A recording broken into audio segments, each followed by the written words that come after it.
পর পরের দিন আমি বাইরে রেখেছিলাম, একটা ভ্যানওয়ালা আমাকে কি হয় ধাক্কা মেরে ফেলে দেয়। খুব রাত হয়, তখন কি হয় ওই ভ্যানওয়ালাকে আমি থাপ্পড় মারতে যাই। যখন মারতে যাই তখন আমার মনে হয় ক্ষতি হয়েছে, আঘাত হয়েছে, ওকে কিছু বলো না, ওকে ওকে ক্ষতি করো, ওকে ওকে বলতো না, ওকে এই বিলিভ করা প্রত্যেকটা সিচুয়েশনে যদি ট্রেনিং নিতাম বা শুনতাম, হয়তো আমি সব ট্রেনিং মনে রাখতে পারতাম না, সবকিছু বুঝতে পারতাম না, কিন্তু কিছু কিছু পয়েন্ট আমার মাথা থেকে কোনো বেরোতো না। ওই পয়েন্টগুলো আমি আমার জীবনে অ্যাপ্লাই করে গেছি। আমি আমার জীবনে অ্যাপ্লাই করে গেছি। আমার ওই বন্ধুরা যারা আমাকে বলতো ফালতু করিস না, ছেড়ে দে, কিছু হবে না, আমাকে চারটো এরকম ভাবে, কই স্যার সাইকেল নিয়ে যাচ্ছেন, গাড়ি কোথায়, আমাকে দাঁড় করে যে দুজন মিলে ব্যাপারটা বলতো কাজ করি বলতো। তো আমি আমার সাদা মনে কথা নেই, আমি ভালোভাবে বলে আমি একটা জানি, তারা বলেছিল যেখানে পাইলে চাই উড়িয়ে দাও ভাই, পাইলে খাইতেও পারি।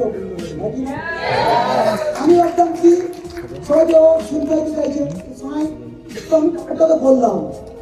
তো বলতে বলার পর ওরা দু তিনজন মিলে আমাকে বিশ্বাস করে চালিয়ে দিল।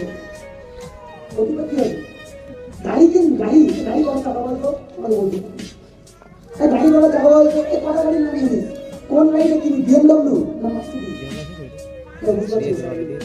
এরকম চাইতো। এই তুই জুতো পরেছিস, জুতোটা কত লাখ টাকা দিয়ে কিনবি, লাখখানে কিনেছে জুতোটা, এই জামাটা কত দিয়ে কিনেছিস, এরকম কথা। বিলিভ করবেন আমার অন্তর জ্বলে যেত, বাট আমি ওদেরকে কোনোদিন খারাপ কথা বলিনি। আমি জাস্ট ওদের সঙ্গে কথা বলতে ওরা জিজ্ঞাসা করতে আমি হাসতাম, মুচকি হাসতাম, এবং আমি যত মুচকি হাসতাম ওরা তত বলতো ওরা ভাবছে এটা রাগে না জানে, মানে ওরা চায় আমি রেগে যাই, ওরা অপমান শুনে ওদের মান্য করা বন্ধ করে দেয়, বুঝতে পারি। কিন্তু ওরা জানে না যে আমার মাইন্ডে, আমার এই ব্রেনের মধ্যে কি ইনস্টল করা আছে ওরা জানে না।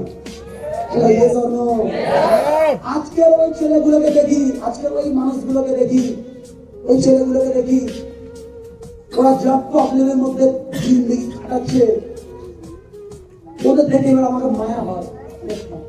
কারণ যতই হোক